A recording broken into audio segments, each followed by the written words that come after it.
Dale digs down under. I'm digging down under me shed. Okay, ladies and gentlemen, we're back down the hole and we've got a couple of things to sort out here. We've got to get this cover set up for this sump. I'm not sure about actually doing the base part of it to lift that pump up off the ground. I've got some pretty fast water ingress going on at the moment. It's coming through nice and clear. I don't want to get caught out doing pipe work and all that type of jazz and have the thing overflow. I think I'll wait to put the base bit in to lift that pump up to do that little bit of a sediment trap. Just concentrate on getting the grate put in on top of it. Can't find my screws, so I've got this part here where I'm going to take all the screws out of it. That's quite handy to still have down here. I've cut up the bit of alley plate that I'm going to use as the grate that goes over the top. This is like proper walkway alley. My brother-in-law hooked me that up. Thank you very much, mate. Much appreciate that piece. This stuff's dear as poison, it is. Yeah, the bloody money they want for this stuff these days. It's out of control. And then I've made up the bit that'll go in underneath the pump. It's just real simple. It's like security screen type alley, and I've bent these bits over and it should fit in the hole perfectly.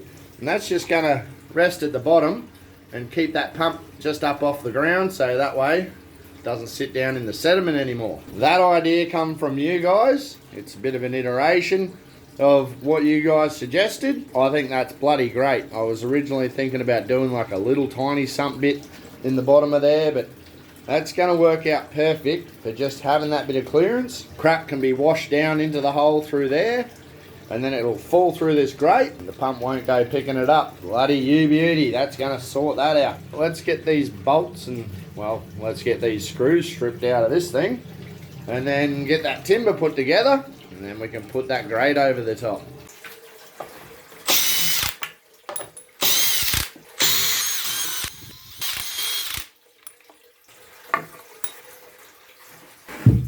These bits of timber here, I've cut a bit of a taper in them. So it goes from pretty much nothing to 20 mil on both of those ones.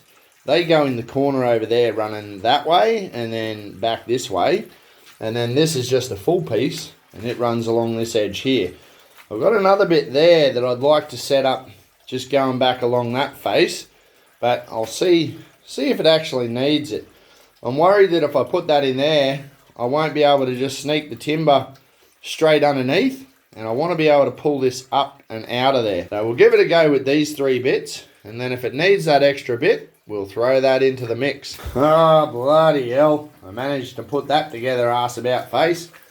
That board and that board are supposed to come this way, because when I put it down in the hole, I've now got my taper on the top. The taper needs to be on the bottom. Give me a second, I'll switch this around and make it the right way. Now we got something that's looking the right shape there. With those tapers on that piece there and that piece there, it'll allow that metal grate to sit flush with my existing slab. This one didn't need any touching up, it just worked perfect. But when I've put in the, well, focus, if I put my hand out here, it wants to focus on my hand, so I've got to watch doing that. When I put the sump in, I didn't exactly level it to the existing concrete, because the existing concrete was just put in however it went in on the day. So there's a little bit of whoopsies in that. I'll get the aluminium sheet. And it goes that way, because even this end of that has a taper. I've got to watch that cord. Tuck the cord in over there.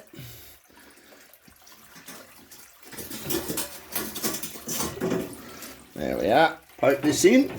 It's in place. Now, next plan. You've got to square this bit of timber up so it lines up with these little tabs here. Then pre-drill through some of them tabs and lock that grate down into that timber frame. We'll get that done, and this should be this job sorted, and I'll have a bit of a walk on it and see how it feels.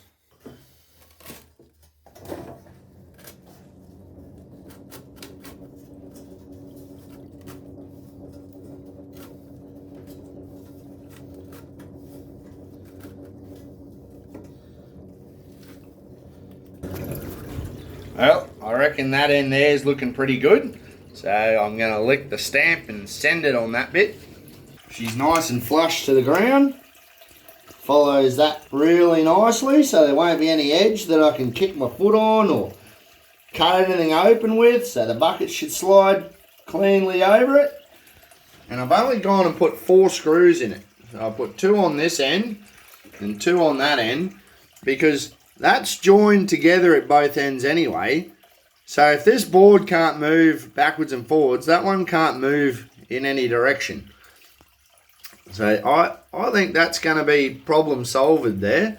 It gives me the ability to look down into the sump and see whatever's going on down in there. I plan to just put another piece of board just across here and screw it in place. So if I have any more dirt collapse from up in there, it'll hopefully capture everything for now. But that's going to be... I'm going to start taking all of this timber down though. Once I knock out, I'll quickly show you up in here. Once I knock out that dirt there. So it's kind of an overhanging outcrop from the wall at the moment. So I've got to knock down all of this stuff up here, all the way out to there, and then take all of that wall there, that way, back 100 mil. Shave a tiny bit off of this, and then start digging that trench through. Oh, got a lot of digging to do. I'm kind of putting that on the back burner just a little bit, guys, because I'm not sure if it shows up very well on the camera. It will over here, I reckon. You can see how wet that is. I thought I'll just leave it until the ground dries out just a tiny bit. We keep getting bloody rain intermittent all the time. This was almost bone dry again, which was looking good, but nah, we got some more rain and stuffed everything up. You can see the water trickling through there, coming out of a little hole there in the wall. It seems to find its way down all the old tree root holes too, and you can see that rock seam there. Look at that. If I put that bit of board up, that's going to stop that dirt from coming in and inundating my sump. I'll put this bit here to the side, and that's going to go down in the bottom of the hole. Ready to go. Change my timber stack into a bloody bucket stack. And I reckon for the rest of today's project, I'll get this area here all cleaned out, because it's all full of silt still. And I had a big chunk fall off the wall there. That's disturbed the strength of my column. I'm not very happy about that. It is what it is. I can't change any of these things. Got a decent amount of dirt down in here. We've got some work to do. Let's concentrate on getting all of this bit fixed up, cleaned up, and ready to go. And I also had that fan flooded when the whole thing flooded with water. So I've got to fix up that fan as well, get it changed over, and get some air flowing back through this joint again.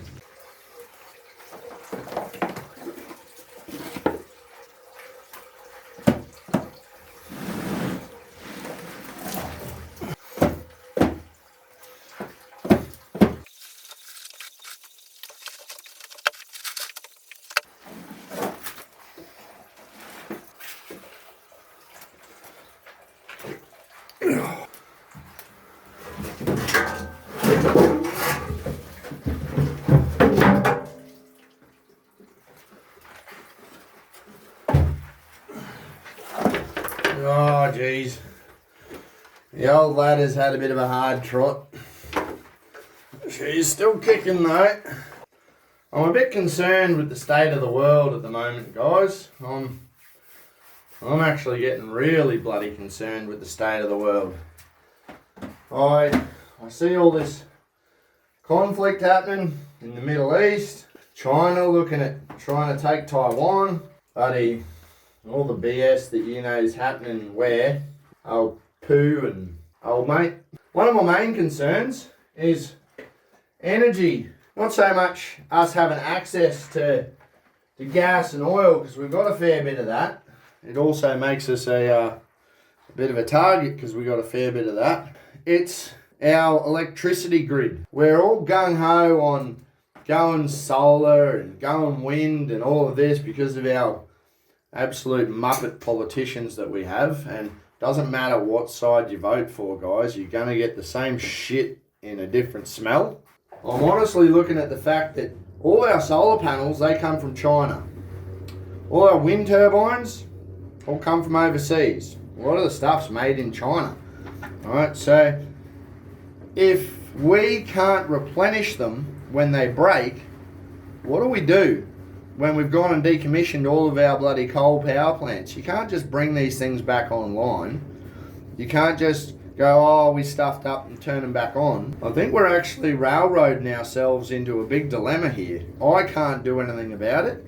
You can't do anything about it. But I truly believe that if we don't have our own energy independence in the way of power production, mate, the future generations, and even our generation, we're all in a bloody pickle. Let us know down in the comments on what you guys reckon about the whole fiasco, but I reckon this Green Deal that they've got us going into is going to be the bloody death of all of us.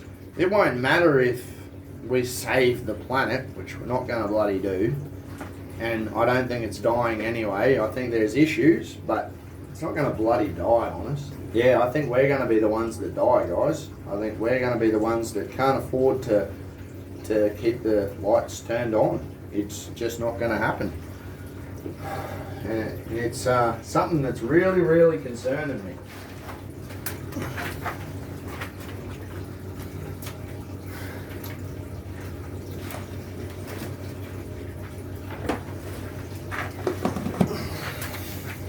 There's one thing that I want to do, and I know a butcher, and not just me being a butcher, but I know this butcher guy, and I'm actually going to go and see him and offer my services on a Saturday, and I want to work for free for the bloke, because I'm not working for free.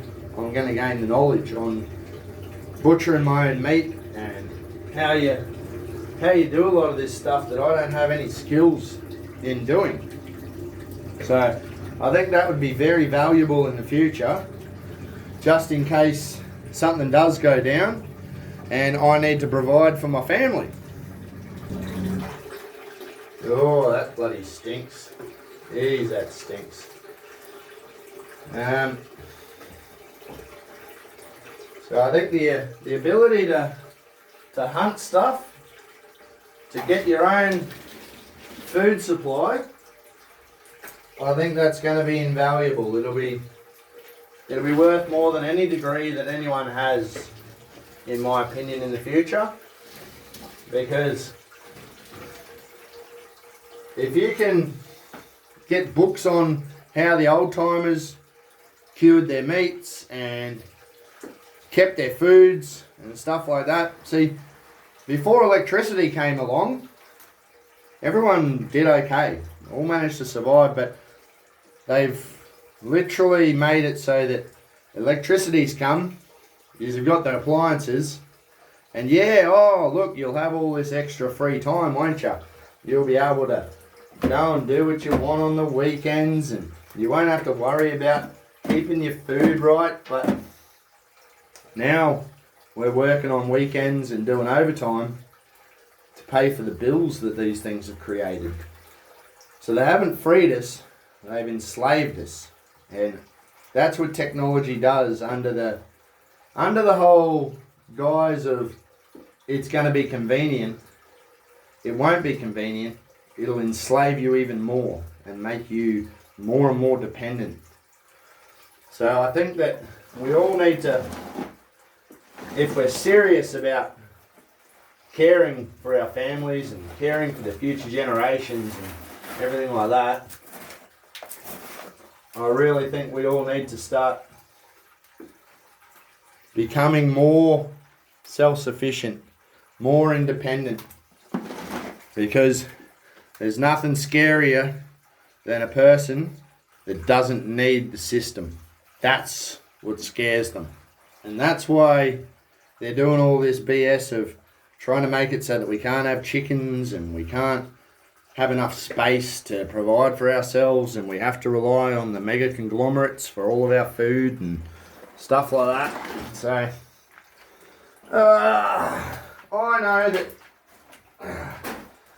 I'm on a bit of a rant right now, but I'm just giving you some takeaways from where I'm at in my thinking and what I'm going to be concentrating on for a little while. Because you just never know when the lights are going to go out.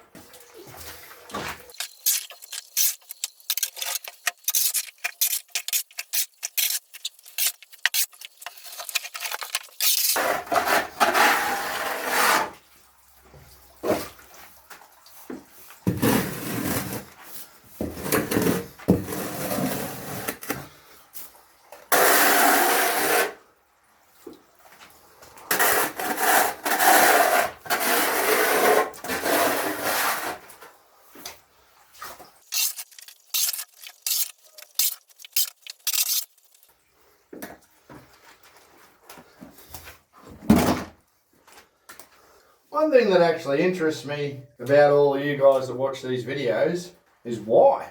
What makes you interested in them? What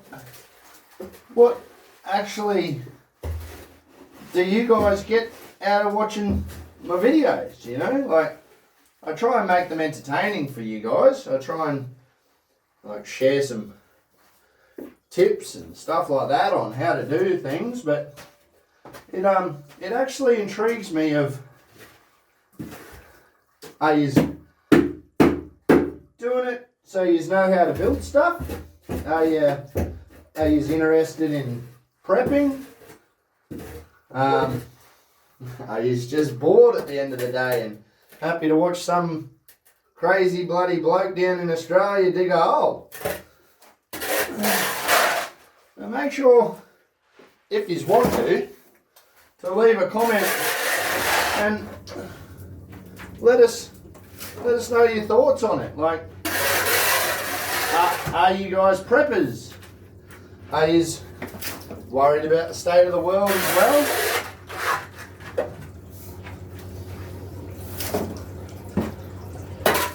Or maybe you're just fans of what Colin did and found me and want to watch some other bloke have a go at it. Alright. Whoa. Oh geez, on my fumble fingers. Alright, let me get a light happening back here. Battery's too low to turn the light on, but I've had this little bit of a collapse section here for a long time, down the end of the tunnel way. So what I'm actually thinking about doing right now is getting another piece of timber, run it up there, coming out this way, and then dock these bits back, and I'm going to go and get some more lengths and actually fill in this section here and screw it back into there, because that's going to give it a fair bit of support heading back in that direction. And then I'll use some of that gravel that I've got and backfill all this bit with that gravel just to support that section of dirt. And then I'll go along and I'll drill a heap of holes in that timber, and then that should allow the water to flow out, and being full of gravel, it'll allow the water to drop down to the bottom. And what I'm hoping to achieve as well is having it full of gravel, it'll help it dry out a lot quicker. So I reckon if I give that a shot, that's going to help this little space stay intact. See, coming up with more jobs to do. Let's get that stuff sorted too, eh? Now I've got all this area nicely cleaned out, guys. I've gone ahead and added the boards that needed to be put in to bring that up to the same level as everything else along here. I've chucked another board in there coming up and screwed it in from the far side, so that way she's all locked up. And where the water's coming in from behind that wall there, I've added a bit of conduit and I've drilled a heap of holes in it, in the top and the sides and the bottom. And I've started to throw a bit of drainage gravel down in there. And that little pipe there pokes out through that part of the wall, and then that runs away to the drain. So now I can start backfilling behind here with all that drainage gravel. Hopefully get this bit of the wall here supported. As you can see, it's starting to flake off a little bit there. I don't want that to continue on its way into the bloody shed area. I want to dig that out when I'm ready to dig it out. So I'm going to grab some of them buckets there, throw them down here in the hole. Yeah, it's really bloody hard to set the camera up here. I won't be able to video doing it. I'm just going to throw them couple in there and I'll show you what it looks like when I've got that topped up. I've managed to chuck another 2 runs in this side here. I've buttoned up all that side there at the bottom, added on all the bits, and I've put in 1 full length all the way along there. Yeah, that's a little bit better. So I've got those runs all the way along. I've had to join a couple of bits together. That's not really doing a great deal at the moment. It's got a little bit of water coming through there, but most of the water's coming out of this wall face. And I've added a little piece down the end there as well as a bit of a brace. I've backfilled behind there. Ended up taking 110 litres of gravel just to get to where I am there. So I want to get the gravel in behind here too, which means I'll have to jump up there and drop it in as I go. But what I was finding is I was having a fair bit of it just raining out of up here when I was putting it in. So I'll add a couple more boards, bring it up to about this height, get all that bit there backfilled and secured. And then I'll start throwing it down there and letting it build up in behind the wall there. We made some pretty good progress today, guys. Got a heap of bits and pieces done. I'm bloody happy with it. Probably come down tomorrow and put in a few more boards. What I'm going to have to do is actually knock this dirt off this face a bit, because I'm struggling to get this board in there. I'm having to shave it, and I think I'm better off actually just knocking all that dirt out and then backfilling it just like I'm doing here. And as you can see, why it's a bit of a precautionary job adding all that as well. Look at this crack that runs up there. So I think it's just this corner that wants to fall away. So I'm going to actually snap that off, drop that out, because it's already separated. So I may as well take it back to where it's separated from and see where that goes. And then I'll backfill all that with drainage gravel. So I've actually got another 2 20-litre buckets there, 3, 4 of the 25s, and then 3 stacks of 4 of the 25s. So you've got looking at about 100 litres each in those stacks. So 300, 400 litres roundabout. And if that took 110, probably only going to get to about here, and I'll need to go get some more drainage gravel. So I'll make sure that I'm not taking too much off of that face. You also might see that I'm not using H4 treated timber or anything like that on these wall faces. I do have a reason for doing that. I have been saving this water at the moment. It's diverted away, so it just runs out in the yard. But I do send this water up to a water tank. And if SHTF happens, I'm going to use that water for drinking. So I don't want no copper chrome arsenate in any of the timber that I'm using down here leaching into my drinking water that I'm going to have to boil and process to actually drink. So there is method in some of that madness. Yes, I'm burying these timbers in the drainage gravel. This wall stays reasonably dry, so I don't get heaps of moisture ingress through this section at all. But what I'll be doing is they'll be sacrificial timbers, and I'm going to put some more uprights on the outside of this face and pin them back to it as well, and then dynabolt some more timbers to the floor there, and that'll anchor those uprights to the floor, and then I'll put some new cross beams in up at the top. So yes, they are being buried, but I'm going to alleviate that. It's not going to be a big problem into the future. So just in case you were looking at that going, oh, look at Dale, what a bloody numpty, using non-treated timber. And it's just, I don't even like cutting that treated timber. I hate dealing with it. because it's just poison. I just don't like it.